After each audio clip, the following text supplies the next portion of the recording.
Hi everybody, thank you for watching. So about an hour ago I posted on Twitter and Facebook, send me some questions that you have so I could sit down and do this Q&A for you. So I have a bunch of questions and I'm going to try and get through as many as possible. So if you guys want to hear the answers to some of your questions, please keep watching.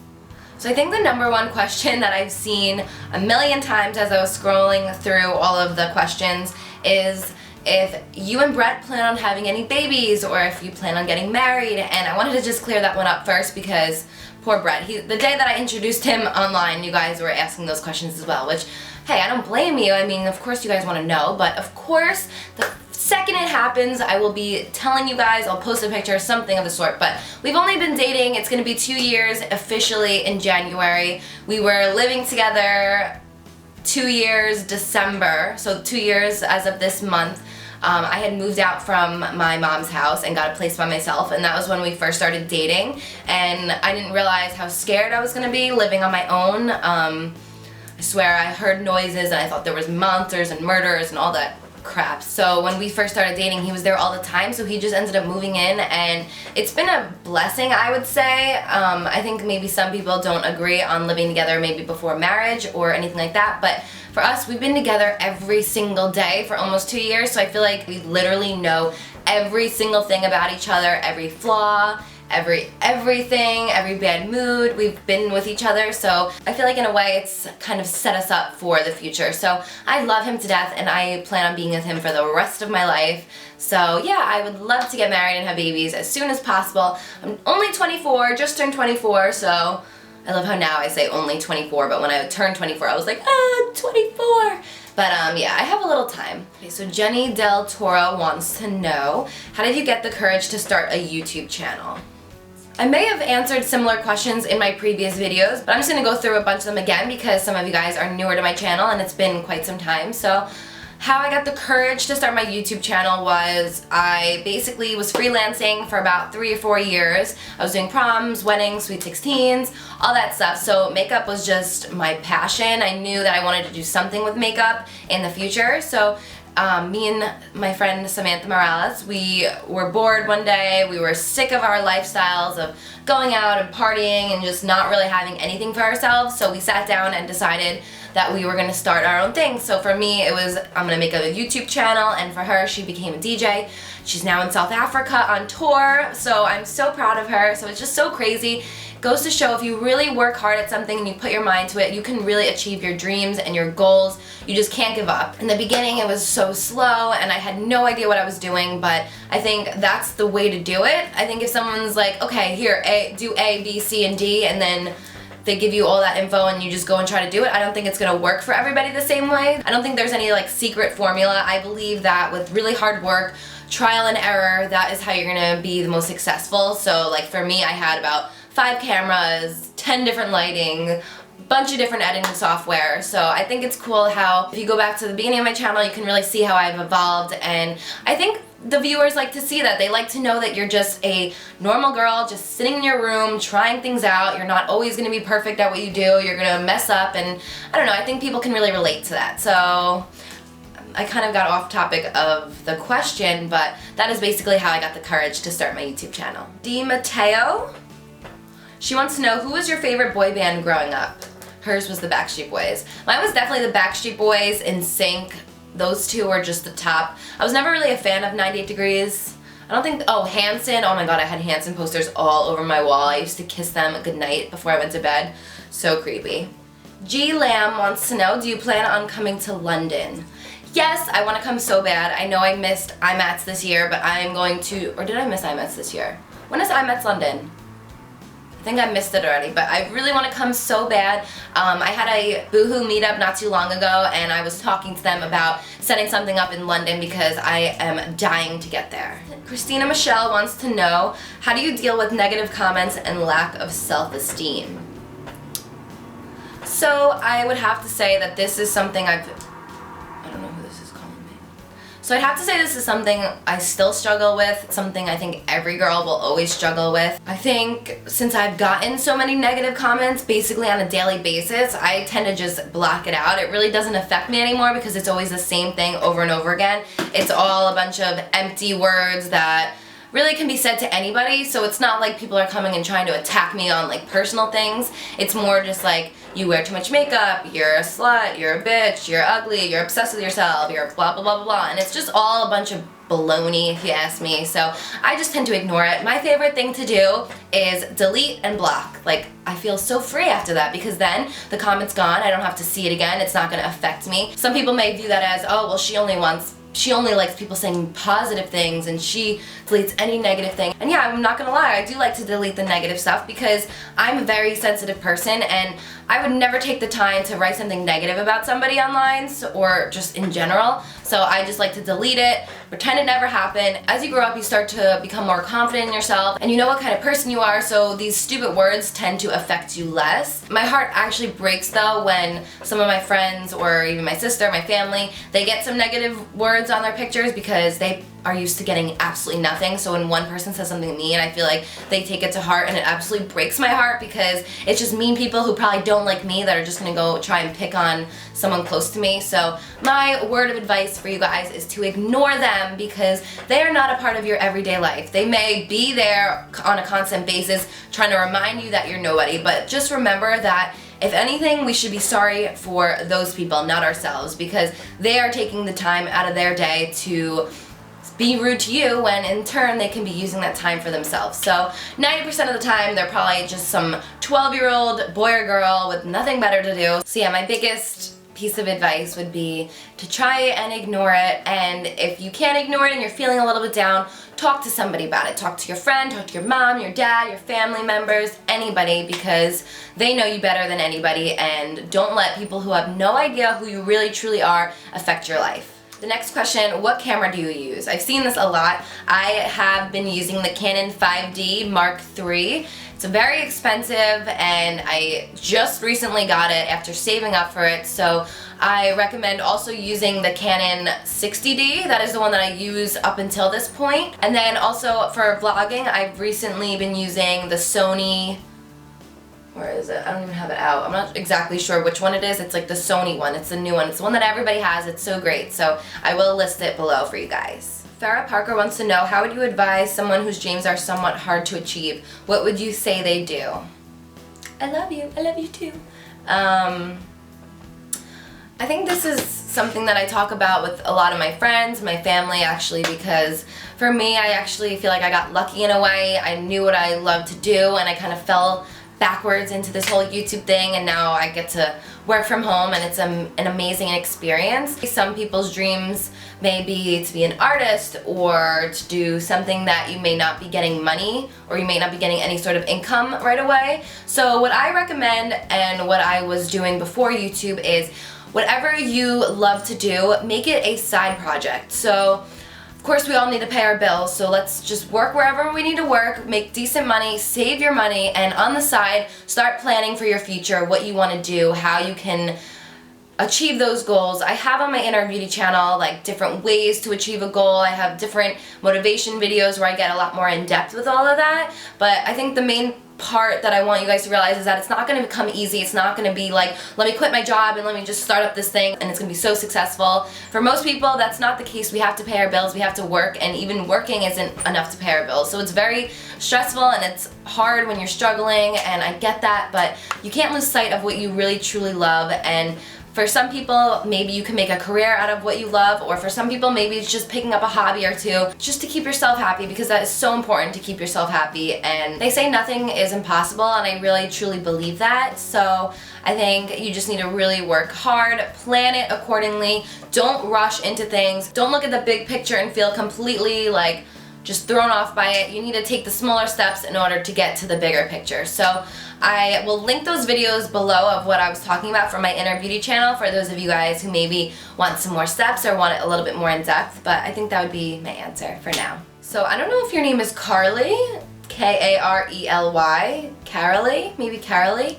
She wants to know, if you could have any other makeup beauty guru do your makeup, who would you choose?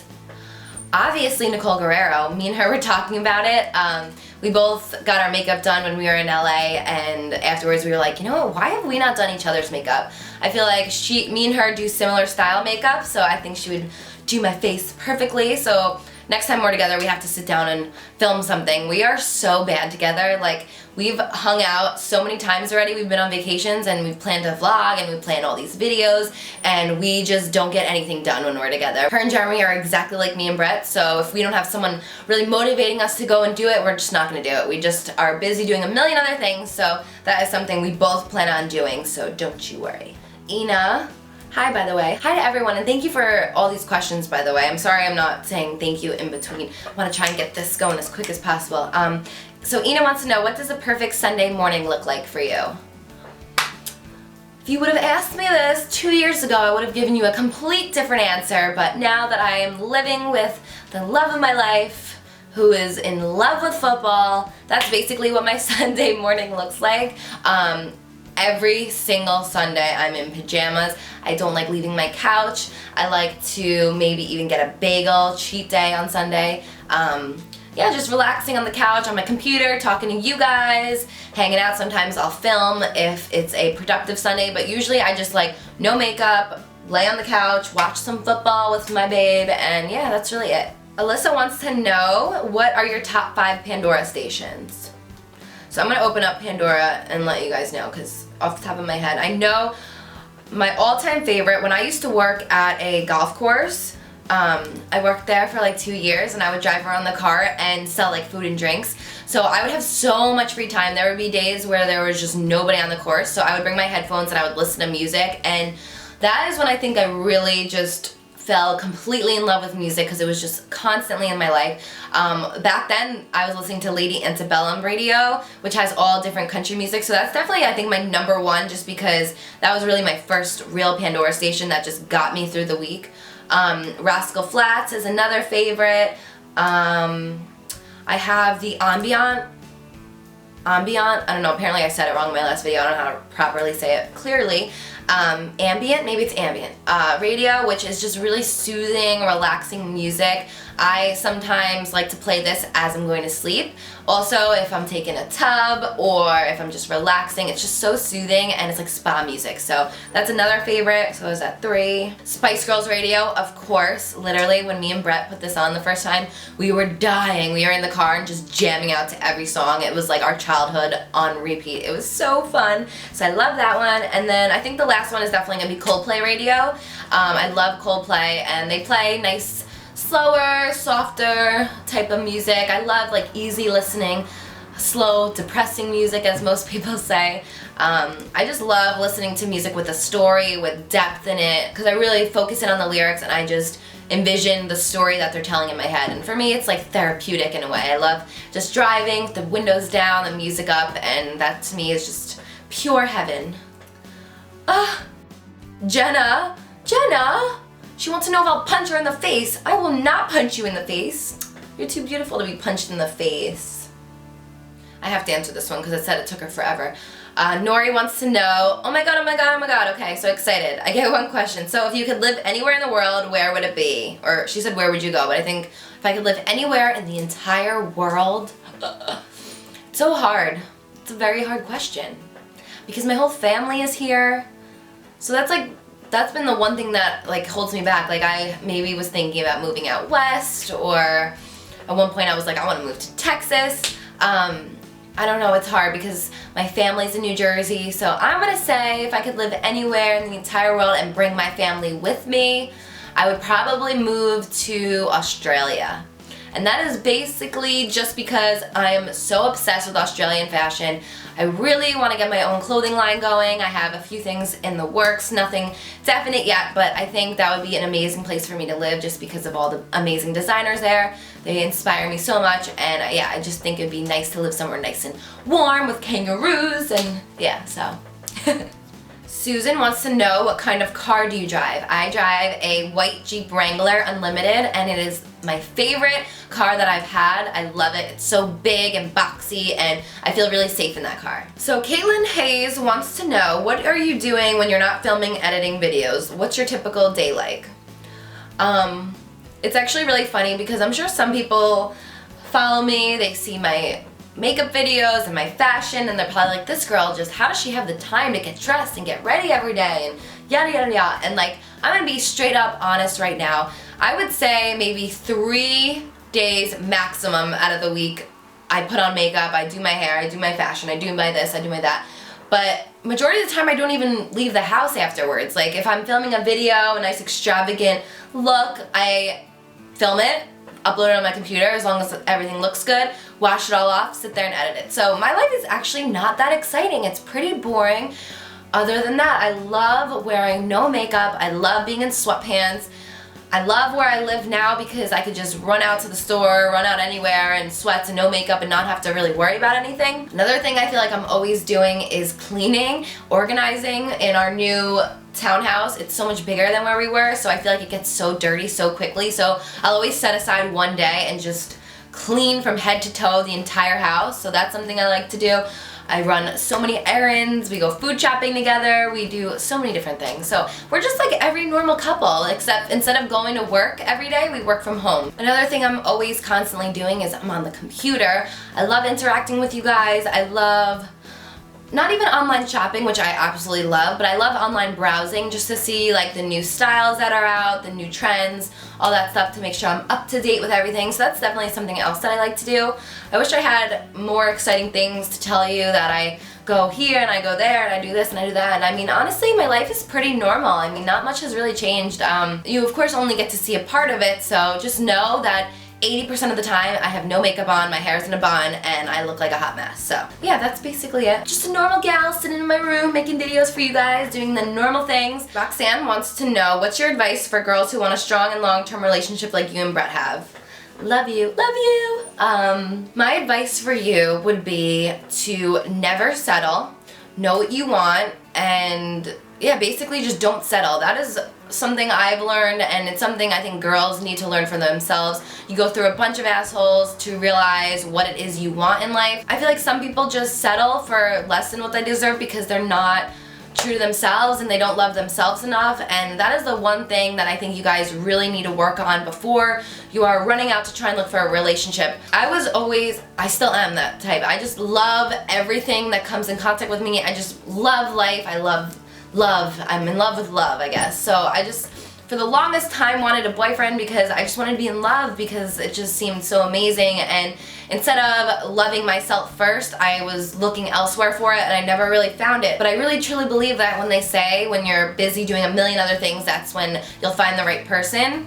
I don't believe in all those games and all that stuff, but unfortunately that just seems to be how this day and age is. So again, the one thing that I really recommend is just don't settle. Find happiness for yourself first, because otherwise if you just put all of your everything into this other person and God forbid you break up, you're gonna be left broken with nothing, and that's not acceptable. You need to find out who you are, find your own goals, your own dreams in life, and then share them with somebody else. And I promise you that's exactly when everything will start to fall into place. So my biggest advice for you guys is find out who you are, love yourself first, and find out what you like, figure out what you want to do with your life and where you want to go with your life, and stop focusing on just finding the right guy, because the right guy is out there, but the right guy will be way more attracted to you as a independent woman, as someone who has something going for themselves, as opposed to someone who's just going to be clingy and who's just going to kind of latch on to whatever they're doing. I've always been the type where I wanted to make my own money, I don't want to depend on anybody, and right when I started doing all of that, that's when me and Brett started dating. So that's my tip of advice for you guys. Nicole Vargas wants to know, what's the next step after YouTube? Well, I mean, I hope YouTube doesn't end within the near future because I love it and I want to continue to do videos, of course, as long as you want me to keep making them. I have a lot of things that are in the works, a lot of different amazing ideas up in the air. My biggest #1 goal would be to have my own fashion line, an online website, something like that. I just absolutely love fashion. A makeup line down the road, that would be nice. Skincare, I mean, there's so many different things that I can do. If YouTube were to crash tomorrow, I would 100% start freelancing again. I think with the YouTube and how I'm constantly in and out of the state, it's hard to freelance because you need to book the appointments a few months in advance. So that is really why I slowed down on that. So I mean, if YouTube were to end, I'm not worried at all. I personally love it, and I, again, will keep doing it as long as it's around. But I have a bunch of other things up my sleeve, so. Oh my gosh, this is silly. Lindsay Hate wants to know, do you shave your face like some of the other YouTubes, or how do you keep your skin How do you keep your smooth looking skin? No, I don't shave my face. That's like, I'm so scared. I feel like if I were to shave my face, it would grow back like a beard. No, would that not happen? It's really weird, but I've used these products for so long. Let me pull them out. It's called Smooth Away, and my aunt has used it, and a few other people I know have used it, and it just didn't work for them. So I don't know if it's just maybe a certain skin type that it works for, but it's like a very, very fine sandpaper, and you just do circular motions, and it gets rid of all of your facial hair. So sometimes I'll do it like around here, and then also my mustache, because I'm allergic to wax, so I can never get my eyebrows or anything waxed. So that is what I always use. I don't recommend shaving because I don't know if this is just a myth, but I've always been told that when you shave, the hair grows back thicker. So don't shave your face, in my opinion. Zana wants to know, why don't you write a book with all of your how-tos and tips? You know what's funny? I've always wanted to write a book, not really on makeup or how-tos or anything like that, but more of like an inner beauty book or like an inspirational book. I always recommend The Untethered Soul to you guys because I don't know, there's just something about books like that. They really are life-changing, and I would love to maybe write something of that sort, just to be something like inspirational. So I mean, hey, you never know, maybe down the line. Kristen wants to know, do you get paid to make videos? Is this your full-time job? I think a lot of people are confused about how this whole YouTube world works. To answer your question, no, I do not get paid to upload a video. I upload whatever video I want to upload. The way that you can make money from YouTube is, you know those annoying ads that they put in front of your videos? Well, it's kind of like TV. So you know on TV they have commercials. So that's where you make your money, through the advertisements. There are some videos that I will post, and that a lot of people post as well, that are called sponsored. And if the video is sponsored, you are getting an upfront fee for that video to mention a product or whatever it is. I don't do a lot of sponsored videos because I like to use what I like to use when I like to use it and not have someone tell me what to use. That's just one thing that I've never ever done. I've never mentioned a product to you guys that I have not personally loved myself. But another thing that I want to let you guys know is that anything that is sponsored, I always write in my description bar on YouTube. I will always tell you guys that the video is sponsored. I'm not the type to hide it. Some people just don't write when a video is sponsored when it is in fact sponsored, and I think in a way that's not fair to you guys. So just always check the description box. If something is sponsored, I will mention it. But I promise to you guys, as I've been doing in the past, I will never mention to you guys a product that I don't personally love, that I don't personally think would benefit you guys in some way. So that is it for now. I hope you guys enjoyed this video. I love you all so much. I'm filming another video tomorrow, so stay tuned for that. And yeah, I think that's it. I'll see you guys later.